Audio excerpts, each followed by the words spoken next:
Brick ফিল্ডগুলো ভাঙা শুরু হয়েছে। তো আমার কাছে কিছু আপনাদের কিছু আসছিল আমার কাছে, অনেকে কিছু অভিযোগ দিয়েছিল আমাকে যে ব্রিকফিল্ডকেই মানে চুজ করে ভাঙা হচ্ছে কিনা, যে কারোরটা। আমি আপনাদেরকে একটা জিনিস নিশ্চিত করছি, ব্রিকফিল্ড ভাঙার ক্ষেত্রে এটা মালিককে, সে কোন রাজনৈতিক দলের, এগুলা দেখা হচ্ছে না। আমাদের কাছে যে লিস্ট আছে সেই লিস্ট অনুযায়ী, এই লিস্টটা হচ্ছে পরিবেশ মিনিস্ট্রি বানায়, তো এনভায়রনমেন্ট মিনিস্ট্রি বানায়। এনভায়রনমেন্ট মিনিস্ট্রি টোটাল 16টা ব্রিকফিল্ড, টোটাল দেবিদ্বারে ব্রিকফিল্ড আছে টোটাল 24টা, এর মাঝখানে 8টা ব্রিকফিল্ডের আপনার হচ্ছে আছে ছাড়পত্র আছে, মানে লিগ্যাল আর কি, ওই ব্রিকফিল্ডগুলো লিগ্যাল। আর বাকি 16টা ব্রিকফিল্ড ওরা লিগ্যাল না। এই 16টা ব্রিকফিল্ডের লিস্ট আছে, আপনারা ইউনো মহোদয়ের কাছে চাইলে আপনারা পাবেন, বা এটা পাবলিক অ্যাক্সেসেবল ডকুমেন্ট।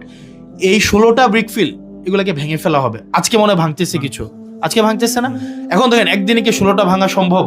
এটা ব্রিকফিল্ড ভাঙার জন্য তো ধরেন কিছু ইনস্ট্রুমেন্ট লাগে, এটা ওই যে ভেকু টেকু লাগে, এটাকে আবার এক জায়গা থেকে আরেক জায়গায় নিয়ে যাওয়ার বিষয় আছে। এবং ওইটা মনে হয় লাস্ট দিন ভাঙা হয়েছিল, উইকেন্ডে থার্সডেতে ভাঙা হয়েছিল। তো থার্সডেতে ভাঙার পরে আপনার ফ্রাইডে ছিল, স্যাটারডে ছিল, আবার এখন কিন্তু আবার ডিসি সম্মেলন চলছে, মানে ডিসিরা কিন্তু ওয়ার্ক স্টেশনে নাই। এই কাজগুলো পুরোটা সমন্বয় করে নর্মালি হচ্ছে ডিসি ইউনো মহোদয়রা, তাদের একটা ব্যস্ততা বেড়েছে।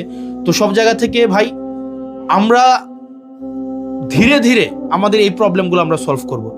যদি 2 মাসে বা 3 মাসে সবকিছু সমাধান করা সম্ভব হয়ে যাইতো, তাহলে কি সরকারকে 5 বছর কেউ সময় দিত বলেন? 2 মাস পর পরে নির্বাচন হইতো। তো তার মানে কি 5 বছর যেহেতু সময় দিছে, এই সমস্যাগুলো সমাধান করার জন্য একটু সময় লাগবে। তো আমরা শুরু করছি, আমরা এই 16টা ব্রিকফিল্ডের সবগুলাকেই ভাঙা হবে। যারা লিগ্যাল বিজনেস করতে চায়, যাদের সনদপত্র আছে, তারা সেটা নিয়ে সনদপত্র নিয়ে সরকারি আইন মেনে বিজনেস করলে সেটা তো বাধা দেওয়ার আমাদের এখতিয়ার নাই, বরং এটাকে আমাদের আবার প্রমোট করা, প্রোটেক্ট করা, এটা আবার আমাদের দায়িত্ব।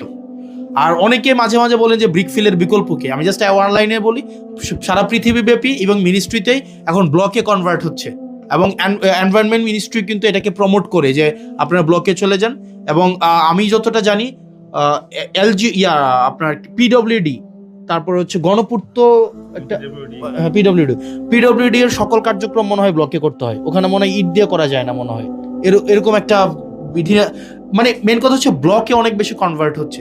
তো সেই জায়গা থেকে ভাই দিন শেষে আমি যা করতে চাই, এটা ভালো কাজ করতে যদি চাই, আপনারা যদি বিরোধিতা করেন তাহলে এটা সম্ভব না, কোনোদিনও সম্ভব না। কিন্তু আবার একটা খারাপ কাজ যদি করতে চাই, সবাই মিলে যদি আবার সমর্থন দেন, তাহলে খারাপ কাজটা সাকসেসফুলি করা যাবে।